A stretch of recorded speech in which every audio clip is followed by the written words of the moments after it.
Hey people, welcome back to the channel. I'm James, this is the Paint People, so let's talk about some awesome paint colors. We've reached the 4th installment of the Sherwin-Williams color mix forecast videos that I put together, a series all about the next big colors moving into next year, according to Sherwin-Williams. Every single company seems to do things a little bit different when they're picking their color of the year. Some of them give us some really cool color palettes to go alongside them with their ultimate color.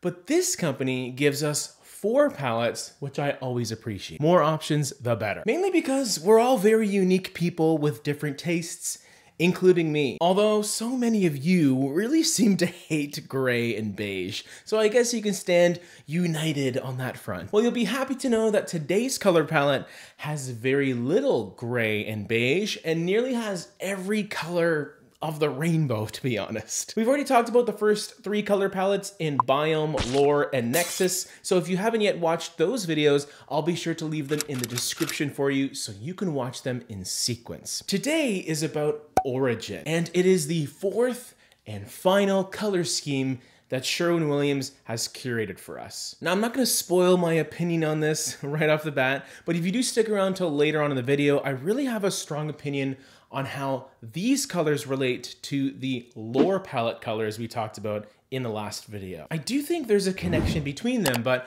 I'll get into why later on. But for anyone that just wants to see what the colors are, here they are.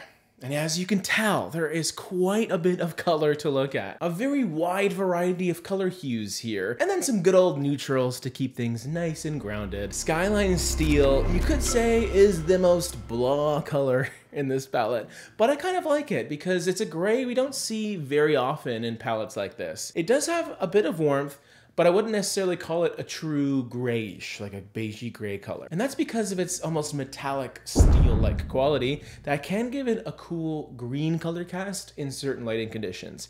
It's a color that suits metallics very well, hence the name. And this becomes the gray of the group. Not necessarily the default wall color though, I must say. If you want to be really different, you can use this as the neutral trim color to some of the other more vibrant options we'll speak about in a second. The other more traditional color, I would say, is Homestead Brown, which is quite rich in its coloration. Not necessarily a chocolatey brown, more so a grayed out tree bark type of color that is muted enough to allow the other colors to pop even more. Because if they picked a brown that had a red undertone and was really chocolatey like this, then a color like Peppery wouldn't look quite as fiery because they would start to compete with each other. I mean, now that I mentioned this one, we might as well just get into some of these bold, beautiful colors. There's quite a bit of variety here, but not in terms of like subtlety, all right? Nothing is subtle here. Everything is equally not subtle. Firstly, you have Goldfinch, which is one of the loudest colors I've ever seen. This color is so loud, I gotta put my AirPods on noise cancellation mode. What a stupid joke. Yellow is the most energetic color there is, so I'm really curious as to how Sherwin-Williams expects us to use Goldfinch in our homes. I mean, I guess you can use it in your teenage kid's bedroom if they have issues sleeping in, because nobody's sleeping in that room. You also have fabulous Grape, which is a red undertoned purple,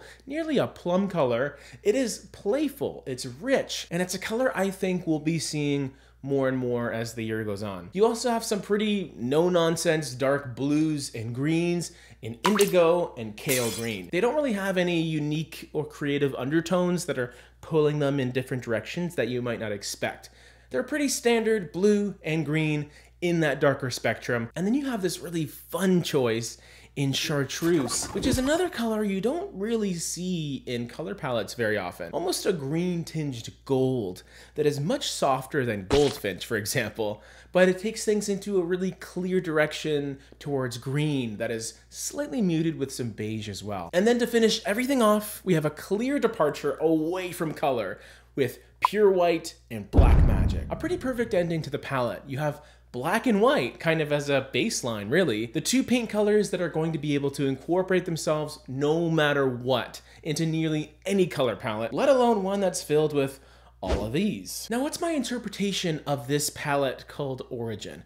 Well, I think it has a lot to do with how I interpret its meaning, but specifically in relation to the lore color palette. Now, you'll only get this if you watch that video, by the way, so here it is in the cards up top if you haven't seen it yet. While lore draws inspiration from ancient history, origin seems to derive itself a little more from personal history, a little more recent history. If you have the two color palettes up together, you do see some similarities, but while the lore colors have a little more of an older, dusty overtone, origin really reminds me a lot of the vibrant toys I used to play with growing up, like Lego and all that. Just bright, saturated colors. There is some nostalgia at play here, harkening back to a time where no one in their right mind would paint their kitchen cabinets white. Come on. I remember growing up, I had like dark green Italian lacquer cabinets. They were really cool back then, I promise you. Bright colors are coming back, and I could not be happier. This has been a wonderful series to go through. I hope you enjoyed it as much as I enjoyed putting it together. And here is the Biome color palette if you want to sort of get up to speed and you can watch them all in order. And I promise I'll talk about the color of the year very, very soon. Like very.